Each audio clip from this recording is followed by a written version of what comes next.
All right, guys, welcome to the JPES Tutoring YouTube channel. So I love editing. I like making videos. It doesn't make sense to spend hours and hours editing every 2 weeks. It's just impossible. So I will make this for you guys to go back and revisit, and I'll try to keep it as smooth as possible, even though it is a live. We know how lives can go. All right, double checking. Okay. So I've been speaking to other tutors, and as you guys know, I have an online English and math tutoring business. And although it's one of the best things I've ever done, I love doing it, it is a business. And with all of our businesses, these things tend to ebb and flow. I'd say overall, it's still a success if you've made a business and you have some type of income, no matter how much it is. But I will say that I've spoken to a number of experienced tutors, like people who left the classroom, people who started a business a few years ago, people who have skills like other professional skills. And they've said, hey, right now, things are a little bit slim. So this live stream, kind of like a podcast style here, live stream, is for you guys who maybe you're saying to yourself, hey, I had 15 clients back in April and May. And some of them left, they graduated on, they got the skills they needed, whatever, they took a break, and they never came back. Nothing personal, they just moved on. They never came back. You don't really know all the reasons why. Or this topic is for you if you have noticed that your monthly income it looks a bit more slim than it used to. You were hitting a certain target, and now you're like, "Wait a minute. It looks like summer now, but year round." Okay? This message is for you if you have noticed you have more free time during the day and in the evening than you used to. Like, okay, free time's good, but not when we need to and want to be productive. And this message is also for you if you've heard from your past students and clients that they found another tutor. That did happen to me recently, not because, oh, you're whatever, but you hear it and you're like, okay, that's that's fine, that's fair, but this never feels good. But don't worry, we're here to figure out, okay, what can we do that's best for us? How can we find the best people? Okay, and how do we get through this without whining and complaining, right? Okay, so let's look at this for a moment. The first thing you can do, in fact, I'm going to type this. Let's see if this pops up just for us for a second. I'm going to post it in. The number first thing you can do, because there's four solutions, okay? And you're going to say, "Oh, Jessica, I already know that." Here it comes, okay? Take care of the students that you do have. Okay, what if all of your students have dwindled? Okay, what if you don't have any students? You probably at least have somebody. Okay, I'm gonna operate under the assumption that most of you have at least one or two or three. You still have them there. Okay. Well, how do we take care of the ones we do have? We're teaching them, they're on our schedule, they're in our tutor bird calendar, whatever. Okay. Well, think about it like this. You now have more time to prepare quality lessons for those students. You're there with you. You shouldn't take them for granted. You've got more time to improve your lessons. Maybe you've been doing some things with them, or sometimes it gets a little stale, a little too routine. You've got a little more time now. Really, you have no excuse, right? It's like, well, I've been given more time. What do I do with it? I'm going to learn a new online game, like a study game. I'm going to learn how to use some website, something. You can make your lessons more interesting now because you're not as rushed. You don't have to worry about having to kind of squeeze them in, because now when you have more time, you can think, okay, what is so and so really like that we just haven't had time to do in the past because of the amount of people. You've had people back to back before, and now you only have two students tomorrow. And you say, well, for little Gordon, I'm going to come up with something amazing. And then same for little Susie or whatever their names might be. Also, you have more time to communicate with the parents that you do have. I don't know about you, but sometimes I don't really reach out to parents if I think they already know what their student is doing. They're fine with how everything's going, and they don't really need my feedback. They kind of know what's going on. They don't always know what's going on. Now you have time to just shoot them an email. You may not be in a routine of doing it, but now that you have more time, if you have, you know, less people right now. Think about those wonderful people that you still have on your list that you're meeting with. Reach out to them and say, "Hey, blah blah blah blah blah blah blah blah," whatever it is. You have more time to give feedback. Okay. And if you don't really know what to say because it's same old, remember you're about to improve your lessons. Try a new strategy, have them redo the diagnostic for an updated score, whatever it may be. All right, second thing we can do. Okay, I'm going to type it in. Just give me a moment here. Number 2 ways to kind of revive a dying. Oh, by the way, I have a ghost light, but I don't know if you can see that. Does it look wild? There it is. Can you guys see that? Anyway, it's for outdoors, but I brought it in here to try it out. Thought it'd be kind of cute. Okay. All right, fun time's over. Let's look at the second bit here. Okay, here it is, guys. Fine tune the details of your tutoring business. Okay, and I'll let that pop up here. Can you guys see it? Okay, so fine tune the details of your tutoring business. You've got more time to do it. Just think about it like this. You may have less money right now and less students, but this is a season. So it's not really a way to suffer and feel like I have less, I have less. You've actually been given the glory of more time. So think about what you can do. Revisit what it is that you actually teach. Are you still teaching Spanish? Is that what your business is all about? Because now you have less demand.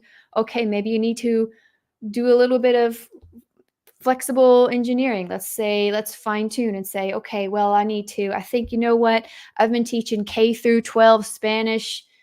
I really mostly only get elementary kids. I'm going to now niche down even more. Okay. I'm going to make it more clear what I do because beforehand I was just kind of taking whomever, right? Because that's what you do when your business is new, or even when you think, oh, well, I got to keep it open to enough clients so that I can have more demand.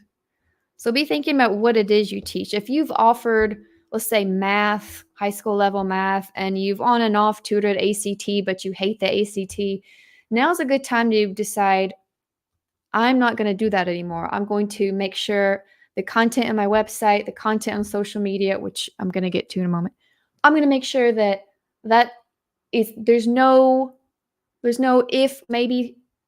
People know exactly what I teach. I know what I teach. You need to be comfortable with practicing what you say.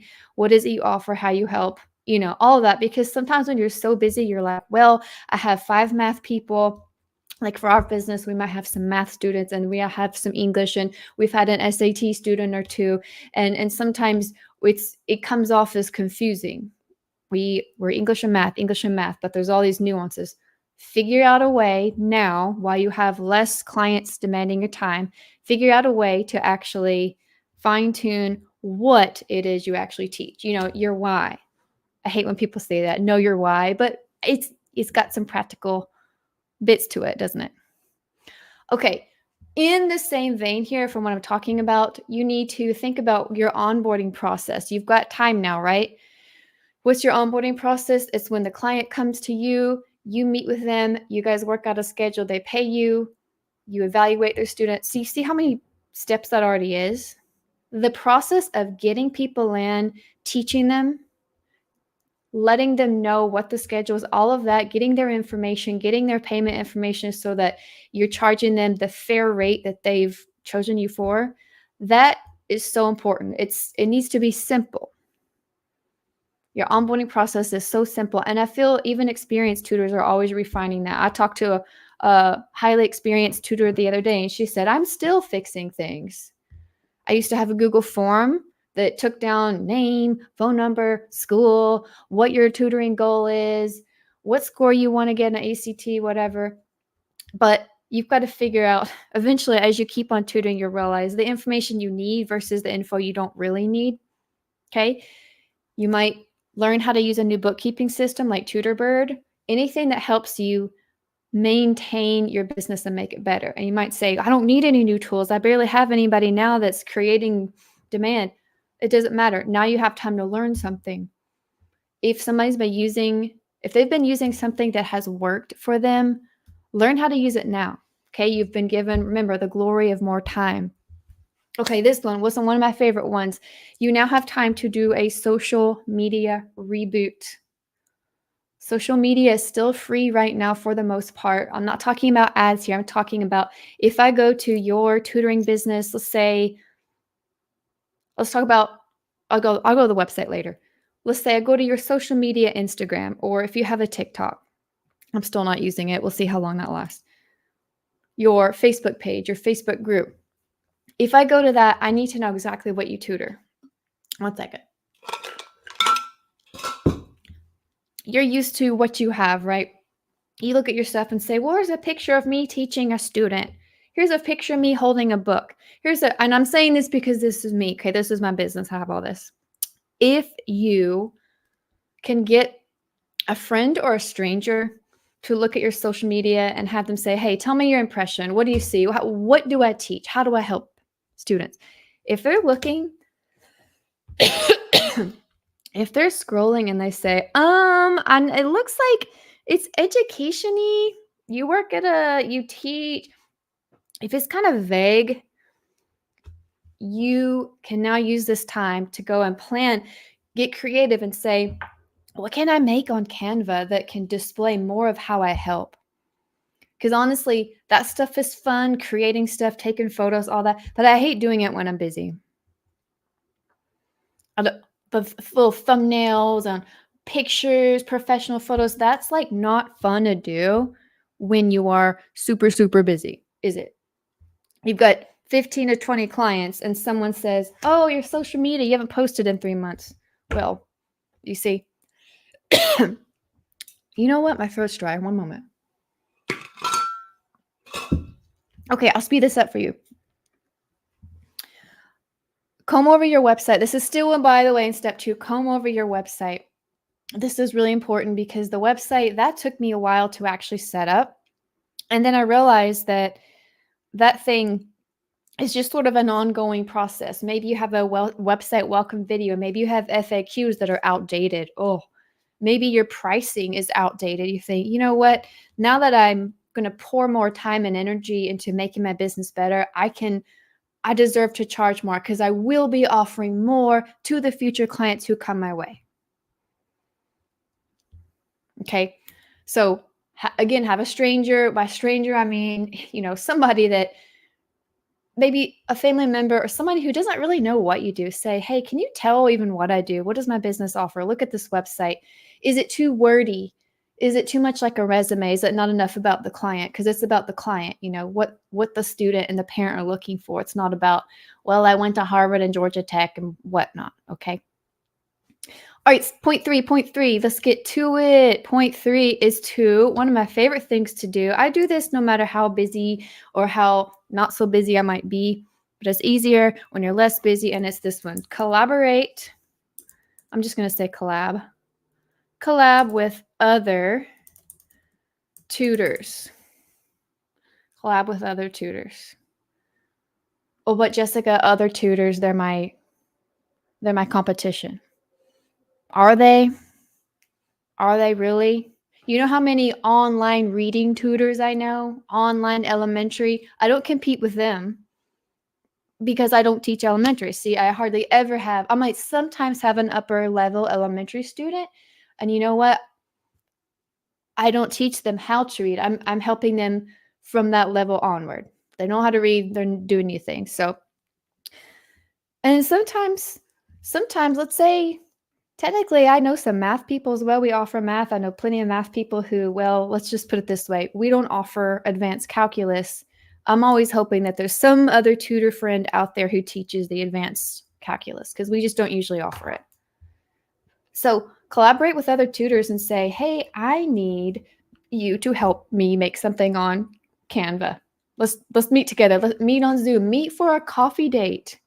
I mean, why not? Half the people you're going to have to meet on Zoom anyway. So, and this is really important too.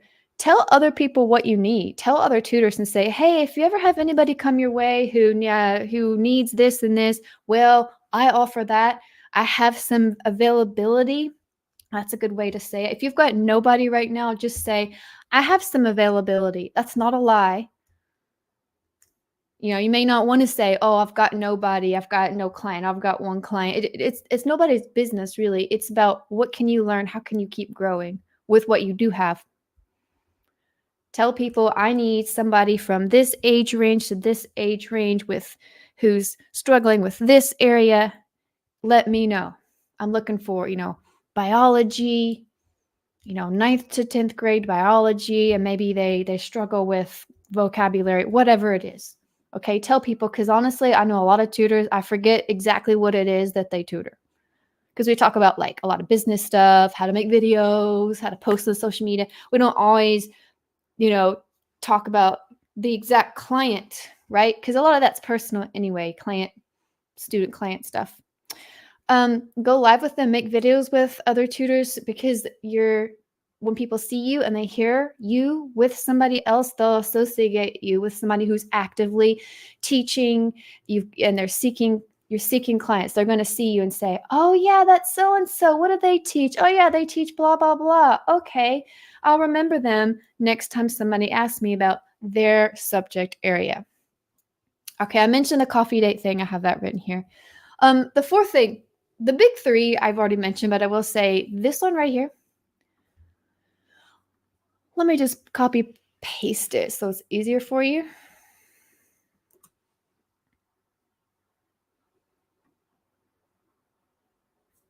I should say number 4. Let me put that there one more time. Okay, you know what's coming though. This is the most common sense thing. It's so important. It's so, so, so important.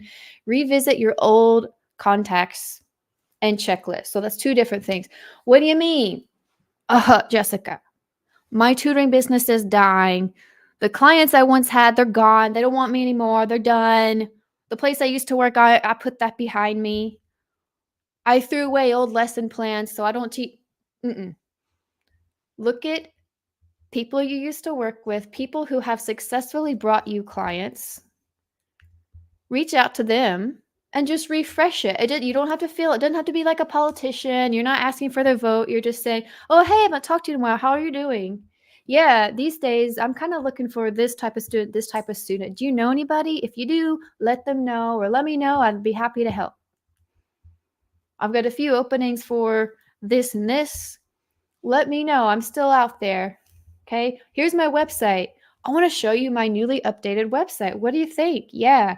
If anyone needs help with reading, writing, math, science, biology, I don't know why biology. I don't teach that, but if anyone needs help with that, here's my contact. Here's my email. I'm very easily findable. You want to be easily findable so people aren't like, who? So all your old contacts, it could be you just reach out to any of those former parents or students that you really liked. Maybe they've graduated onward to whatever school, and you just say, okay, well, maybe they have siblings, or they probably still live in that area or district that they originally lived in. You just message them. And then checklist might be all the old ways that you found people successfully.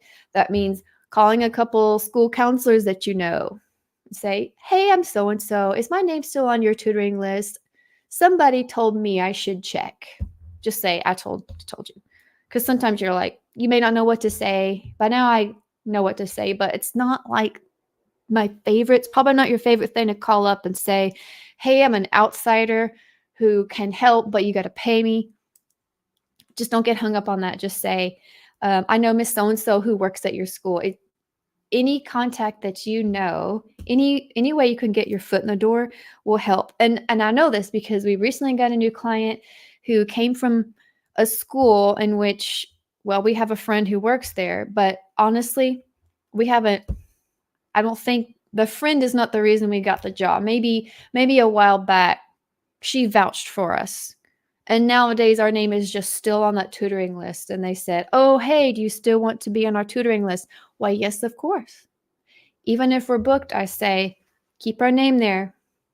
We won't always be booked. Okay. So let me go back over the 4 ways. I'm not so great I kind of just end things, but let's do it now. So take care of the students that you do have. Okay. If your business is dying, if it's crashing on the sharp rocks of a deep ravine, all hope is not lost. Or not all hope is lost. Okay. So take care of the ones you do have. Give them the best lessons you could ever give them. Okay? Think of new ways to help them grow and improve, especially if they're your favorite student and you want others like them. Figure out how you can continue to help that type of student so that you're offering more value to other students like them.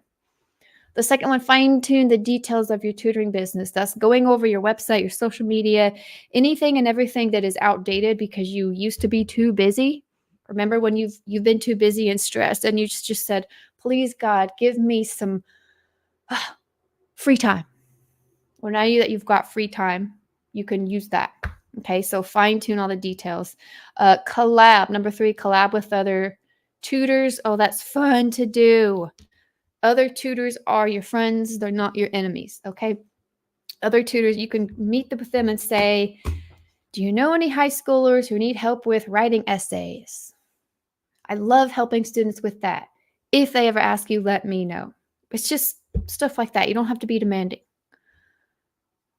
Also, just find out how they get other clients. Somebody always has a different idea that I either haven't tried before or I just haven't learned about. And then the fourth way is to revisit old contacts and your checklist. I mean, some people wanted you as their tutor and they've just lost your information because you haven't seen them in 7 months. Some people weren't ready for you because they didn't have the class in which you taught. Now they'll be ready, right? Or they were passing and doing well a few months ago. Now they might need you. See, sometimes it's tutoring is all about, it's like they need you only at a certain time. And it's something that really we kind of know people kind of need tutoring all the time, but they're only going to seek it when they're really ready and when they can find you. So make sure everything is updated so that they can find you, and just, be genuine and honest. Don't doubt yourself and say, "Well, I guess there's no one out there. The economy's bad. People are broke. Inflation is up. Restaurants are too expensive." That doesn't really have anything to do with you. You can still be successful today. Just think about all the people that you can help. Okay. All right, guys. Thanks for watching. We're going to end this today. And don't forget the good stuff: like, comment, share, subscribe if you haven't subscribed. But if you like this type of thing, because it helps me and it helps me know what do people need to hear so that I can make new stuff. Okay. All right. Enjoy your day. I'll see you next time. Bye.